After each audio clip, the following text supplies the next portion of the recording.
New this morning, officials say one flight recorder has been recovered from Thursday's horrific Air India plane crash that killed some 290 people. A new angle shows the moment that Boeing 787 Dreamliner crashed. You see it taking off there from the runway, and as you watch, you will watch that plane get lower and lower and lower until there is that terrible and enormous explosion. Remarkably, after all of this, one man managed to survive not only the explosion or the fact that it went into buildings. He's apparently a British national who was in seat 11A, according to his boarding pass. The Hindustan Times reporting that he told them he heard a loud noise just before the plane went down. Dozens of others on the ground were killed when the plane slammed into a hostel housing doctors and medical students.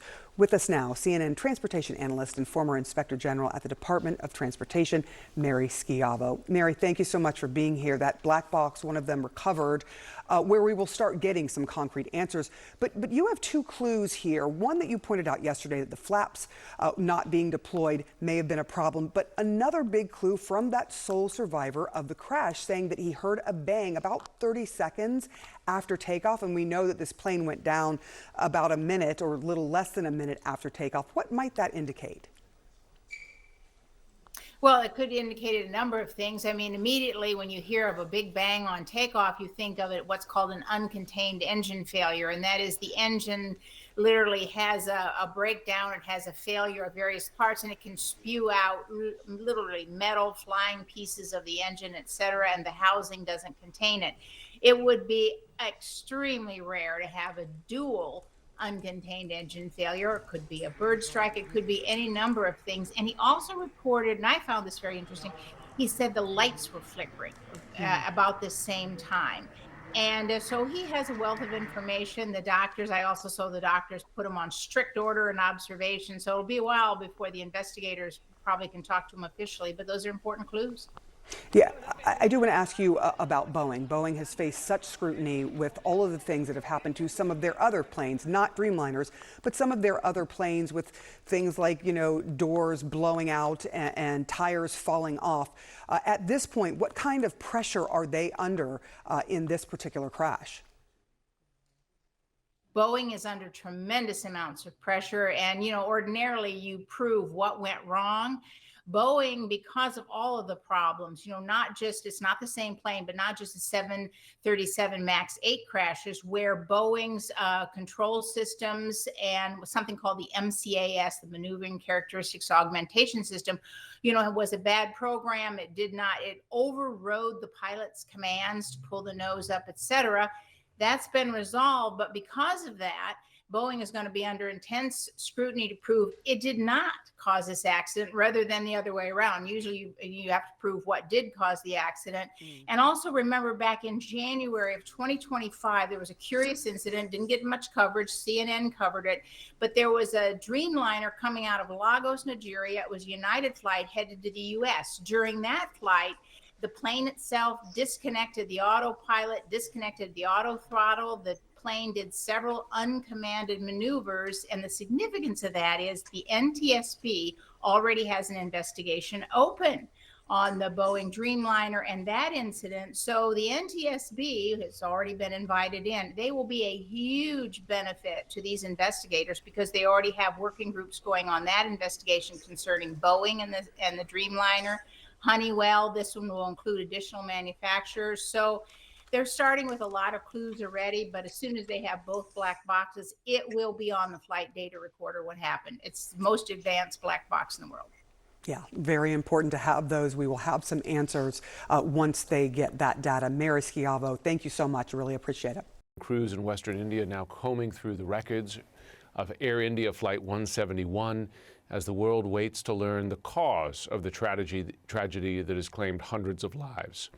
The Indian Prime Minister arrived at the crash site. You see him there just a short while ago. It is unclear if the black boxes or flight recorders have been recovered. The Boeing 787-8 Dreamliner went down in Ahmedabad on Thursday, losing its transponder signal less than a minute after takeoff. All but one of the 242 people on board were killed, One man remarkably survived. The plane was headed for London's Gatwick Airport, carrying Indian, British, Canadian, and Portuguese nationals. Dozens of others died on the ground when the plane hit a hostel housing doctors and medical students. We're told the overall death toll has reached at least 290 people and could still rise.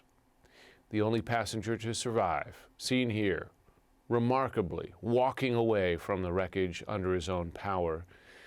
The Hindustan Times reports he's a British national who'd been assigned seat 11A. Investigators will focus their investigation on whether human error, mechanical failure, poor maintenance, or a combination of those factors caused the crash. Journalist Vidika Sood traveled to the scene of the tragedy and sent in this report earlier. We're about 20 meters away from the crash site. I'm going to show you that crash site now. It's about 2:40 in the morning, dead of night. And what you see are a row of buildings charred completely, if you can see that on camera. Absolutely charred after being hit by the plane, the Air India 171. Now, what I'm going to show you to the right are some charred trees. They've been moved away. They were damaged, of course. They caught fire. You see a lot of people standing around. I believe more than 300 officials are inside that building as of now, according to the local police here. And here is a stunning and shocking image that I want to bring to you before I bring you more details of the wing of the plane, just about 20 meters away from the crash site. This is what they've pulled out. And this area has not really been guarded by police officials. Only the media is allowed. Of course, we're not touching anything, but just continue to show you the wing of the plane here. Absolutely charred. And what's worse is, while you stand here, you can smell the fuel, you can smell the smoke and the burnt metal that kind of lingers in the air. And now just showing you the number of people inside. I believe, like I said, about 300 officials inside. Search operations are on.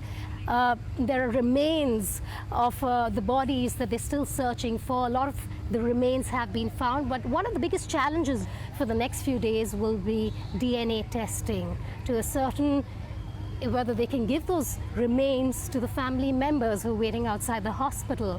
It's a grieving moment for so many families. We're talking about 241 passengers. We know of one lone survivor till now, and that itself is a miracle, really. We know of this man, a British national, who walked away from the crash site, and I think that amazed everyone around, not only in India, but across the world, that one man walked away from the crash site. He's in hospital right now, and it's just stunning, really, to even talk about it. But coming back to this place now, we're about not even a kilometer away from the airport. Very soon you might just hear planes going above us. And just a small anecdote that I want to share with you, we could see nervous faces at the airport as well. I took a flight into Ahmedabad just about an hour and a half back. And even on that flight, when it was turbulent, and it really was, you could hear people shrieking, you could hear them really being nervous and worried for their lives. And that's what's going to stay with a lot of passengers across India, at least for the next few days. There's this fear that's gripped India right now. Of course, there's grieving, there's mourning for all those passengers on board. We're talking about 242 passengers and crew members, 169 Indian nationals, 53 British nationals, 7 Portuguese nationals. So we're talking a lot of people on that plane. At the hospital, it's like a war-like situation, getting people in and trying to help those who are injured. We believe a lot of students from these buildings are also being treated at the hospital right now. We don't know how many casualties, if any, are there from this building, but we know there have been a lot who've been injured. But this is the tragedy site. This is the crash site we're bringing to you.